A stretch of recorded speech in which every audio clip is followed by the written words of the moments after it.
We arrived on October 29th, 2024 in Trieste, Italy, around 11:45 p.m. Maybe 5 minutes later than we should have arrived, but we didn't care at all. We weren't in no hurry at all. The bus to go to Ljubljana left at 6:30 a.m. the next day. So we had a long wait.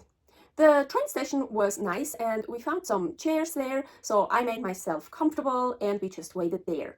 But very soon over the speaker, they said everyone has to leave the train station, it will get closed. We were only able to stay there for 1 hour.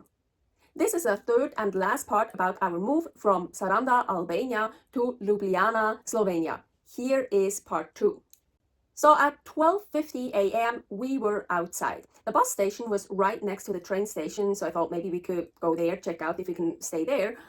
But there were like people in front of it and Paul just didn't really have a good feeling, so we didn't go over there. When we booked all the tickets for this trip, we decided not to get a hotel room, but Paul changed his mind and he wanted to get a hotel for the night.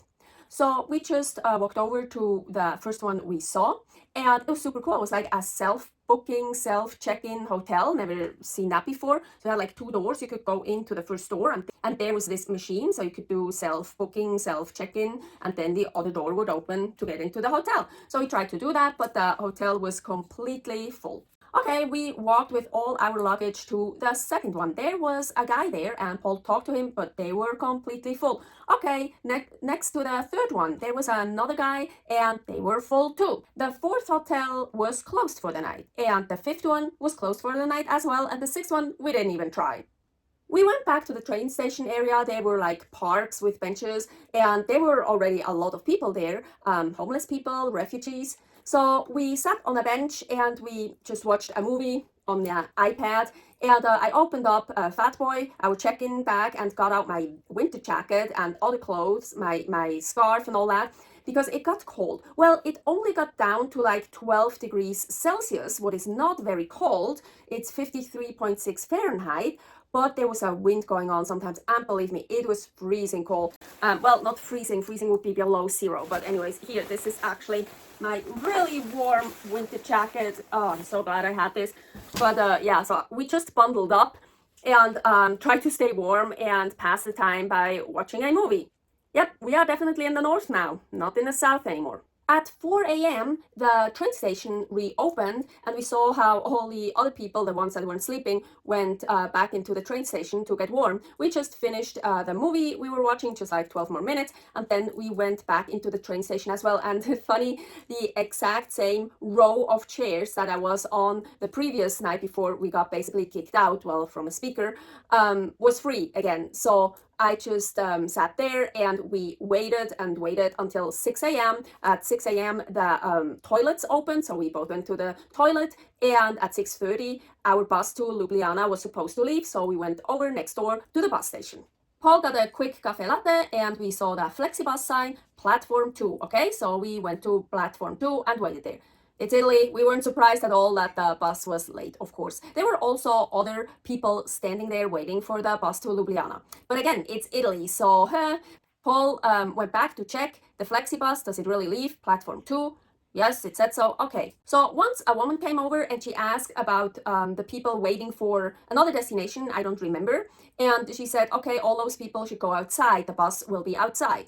But then other people from basically our group asked her, yeah, what about the bus to Ljubljana? And she said, oh yeah, you're at the right spot. Okay, good. We were waiting at the right spot. Around 7:20, a guy and that woman came into that garage thingy with the platforms and told us, oh, the bus for Ljubljana will leave outside. We have to go outside. Okay, so we went outside. So we boarded the bus and fuck, the back row, there were already 2 people on it. Shit. For me, it's like 100,000 million times better if I can lay down on a bus or in a taxi, in a vehicle. And well, the only really way how to do that is on that back row. So here is a video from a really horrible bus ride when we went from Ulcin, Montenegro to Split, Croatia.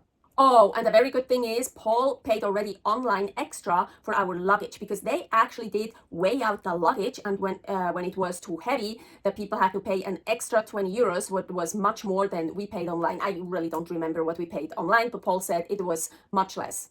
The bus left exactly 7:30 a.m. 1 hour late.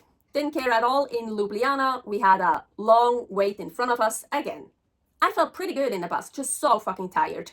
Well, yeah, we spent that night on a park bench where it was really cold.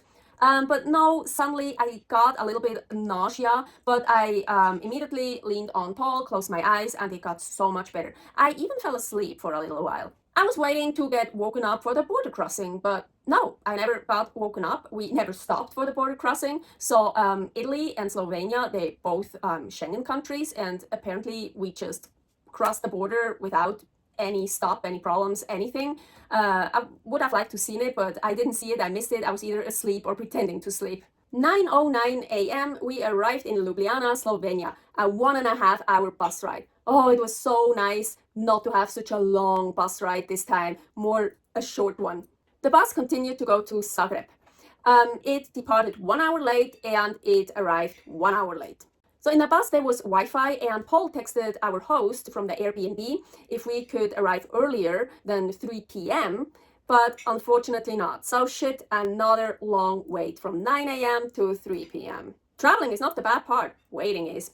We went to the train station and there we found a little cafe, and it even had like a back room and was completely empty when we got there. So great, we just put all our luggage in there and sat there. Unfortunately, I wasn't allowed to lay down. Once in a while, Paul and I both felt like we would still be on a ship or on a train or on a bus, like the same feeling you get when you come off a roller coaster. It was like dizziness. It was kind of weird. Well, we barely got any sleep. I maybe got 3 hours of sleep, and Paul got maybe 1 hour of sleep in 2 days. After a while, I walked to Lidl. It was very close. I bought pork that was 20% and 50% off. I lost much more for beef, but that was too expensive, so I just got the pork. I bought a sandwich, a wrap, coffee, and cold cuts, olives for Paul. I bought prosciutto di Parma and raw salmon for me to eat right away. It was so delicious. The prosciutto di Parma was so smooth and tender and flavorful, and the Norwegian salmon was also so smooth.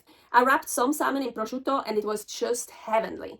Of course, right before 3 p.m., when we finally wanted to get a cab to go to our Airbnb, I started to feel nauseous and I had diarrhea. No, it's not from the food, not really. I have these problems all the time, and it doesn't even matter what I eat. Anyways, we already waited 6 hours. What are 10 to 15 minutes more, right? Luckily, I felt better pretty soon, pretty fast. So we finally were able to get a cab to get to the Airbnb in Ljubljana, Slovenia. Thank you very much for watching. Don't forget to subscribe here for many more videos about my nomad life, Aline's adventures. I am still in Slovenia, but not in Ljubljana anymore. Stay happy, stay healthy.